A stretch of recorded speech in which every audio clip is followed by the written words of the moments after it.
দেখো রান্নাঘরে চলে এসেছি সকাল সকাল। আজকে নিয়ে নিয়েছি আর মাছ।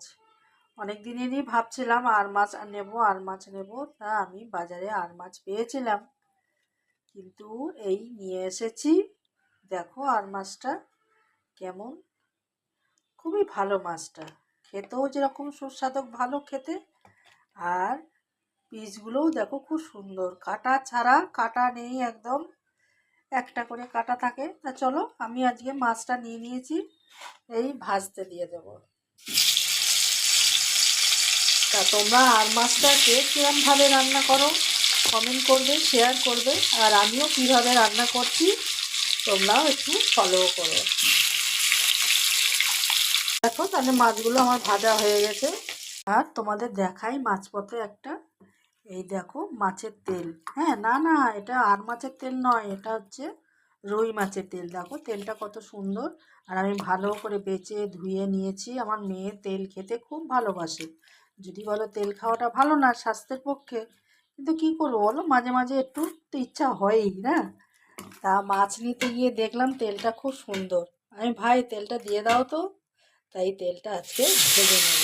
দেখো তেলটা দিয়ে দিয়েছি, আর একটা বড় সাইজে একটা পেঁয়াজ আর কাঁচা লঙ্কা এই দিয়ে দিলাম।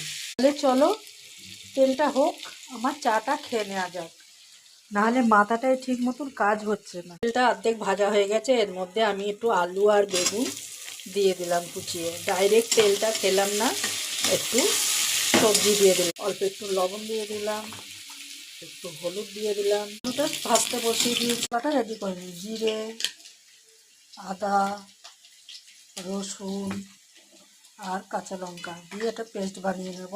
একটু টমেটোও দিয়ে দেবো।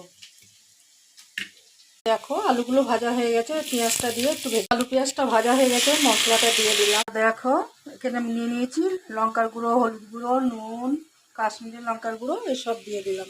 দেখো একটু হালকা করে একটু মিষ্টি, এবার ভালো করে এটা কষে নেব। বন্ধুরা ঘড়ির দিকে তাকাচ্ছি আর রান্না করছি, কিছু মনে করবে না, ঘরে বাইরে দুটোই বজায় রাখতে হয় তো, যার জন্য। দেখো বন্ধুরা আমার এটা কষা হয়ে গেছে, জল দিয়ে দিলাম পরিমাণ। দেখো তাহলে আলু সিদ্ধ হয়ে গেছে, মাছগুলো দিয়ে দিই। হয়ে গেছে বন্ধুরা, নামিয়ে দেব। তাহলে বন্ধুরা আমার এই আর মাছের রেসিপিটা কেমন লাগলো তোমাদের কমেন্ট করবে, শেয়ার করবে, আর আমার পেজটাকে একটু ফলো করে দিও, আর ইউটিউব থেকে দেখলে সাবস্ক্রাইব করে দিও। আর তার সাথে এই যে দেখলে সেই মাছের তেল ভাজা কেমন লাগছে, দেখো সুন্দর লাগছে না? তাহলে এই আমার দুটো রেসিপি দেখানো হয়ে গেল।